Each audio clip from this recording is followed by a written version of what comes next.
So what's happening in the marketplace there, Scott?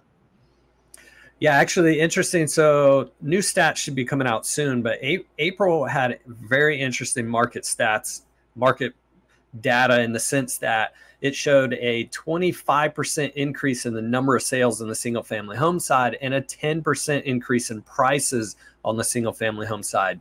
Days on market, the time that a single family home is on the market before it goes into escrow, dropped 30%. And we had 1 in 3 homes sold for full price or more. And so you go, okay, I've heard all this, news about how inflation's high, interest rates are high, markets are slowing. So what's going on? And what happened was, towards the end of the year, the Fed announced they were going to cut rates 3 times next year. Inflation was getting in line, and mortgage interest rates went from 8% down to 6.75%. And so what that did was an instantaneous trigger of more affordability with a lower interest rate. And people went, I want to get into the market. And things really picked up. But the misleading thing for April is that escrows are typically 45 days. So those escrows that closed in April were probably from February and part of March. And interest rates in March went back up to 7.5%. And I did feel things slow down some. But what was interesting was just that little more than 1% interest rate drop instantaneously showed up in the market as a 10% price increase. So for people waiting for interest rates to drop, be careful. It doesn't necessarily mean that you're going to get a more affordable monthly payment in a house. It means you're going to be competing with more people, and you're probably going to be paying more for the property if you do wait for interest rates. Yeah. So like I say, it's the people that are on the margin, and the slight decrease in interest rates allows them in.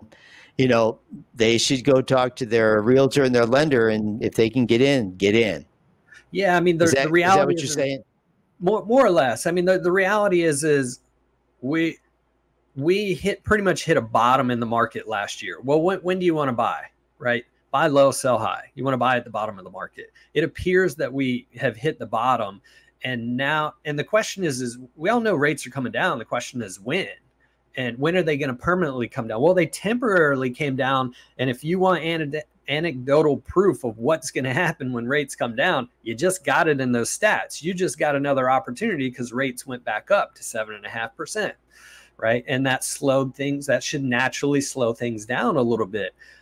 So the reality is if you can afford a property, a condo, home, whatever it is, at these monthly payments at this interest rate, well, when the theory would be is when rates drop, you can refinance that loan into a lower rate, reducing your monthly cost because your monthly payment would be less. And prices should go up because you're going to have more buyers move into the market due to affordability. So prices go up, so you get equity. And so the reality is if you can get in now, you're in a better position. You just need to be in the hold position for the long term, because the question is when are rates permanently going to move down? And that's a question mark. Right. And keep the idea of, I would put out there that you mentioned refinance, right? That's the other thing to consider, is that rates go down. And, when rates really dropped a while back, everybody and their brother was refinancing to get a lower monthly payment. And if you've only been in the house for, 3 to 7 years or whatever, and you plan on staying, and you can refinance it, 2 points, 2.5 points less than what you have now, then that's what you do. And your situation becomes, more affordable, if you will, but you're already in a house. So yeah. Okay. That's good news. Yeah. So what we just ended up seeing was rates over the last 2 weeks roughly have come back down to 7%. They dropped briefly below 7%. And now what you see is rates push loan application volume back up to March levels. So that slowdown that naturally would have happened, rates have started to come back down again. And we're probably going to bounce around here, but it's increased mortgage loan applications. Well, what does that mean? That means more people are considering buying and getting into the market if they're doing loan applications to see what they can qualify for. So all this, the interest rate movement is going to dictate the volume in the market and where prices are going to go. And we're restricted on supply right now because what you just said, everybody refinanced into a 2.5% to 3% mortgage, and they got such a low rate, low monthly cost that it's locked them in place. We don't have the inventory on the market. We have a little over 600 homes actively available for sale on Oahu right now. Well, in 2006, 2007, when we had 25% price appreciation, when you could get a loan without having a job, just for basically being able to breathe, right. We only had 814 homes on the market. So we have less homes on the market now than a really hot market. And in 2019, our lowest month of active homes was 1,641. So our what you can buy is so restricted that when rates go down, you increase the demand and you have restricted supply. Guess what's going to happen to prices? Yeah, absolutely. They're going to go up.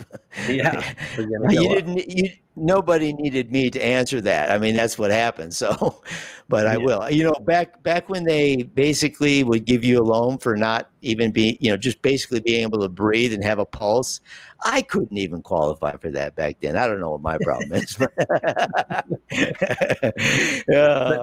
Anyways, I'll never forget the loan program that I knew a couple of people that got into.